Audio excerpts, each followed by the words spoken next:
Ćao svima! Ovom prilikom predstavit ću vam Phonestar GAT4510 ugradni plafonski zvučnik sa niskoprofilnom okruglom rešetkom bez okvira. U kutiji se nalazi uputstvo za korišćenje i montažu zvučnika, šablon za montažu kao i sam zvučnik. Phonestar ugradni plafonski zvučnik idealan je za ozvučenje prostora tamo gde je enterijer veoma bitan, jer kao što možete vidjeti veoma je neupadljiv.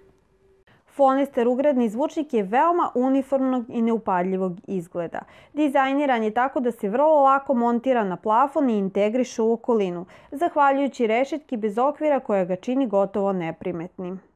Čeličnu rešetku možete vrlo lako skinuti sa zvučnika i prefarbati je u drugu boju, a zatim je isto tako vrlo jednostavno vratiti. Sadrži ugrađen 100-voltni linijski transformator i sistem za jednostavnu montažu. Realna snaga zvučnika je 10 W. Zvučnik se sastoji od 5-inčnog vufera i koaksijalnog tvitera. Prečnika je 216 mm i ima dubinu od 94 mm.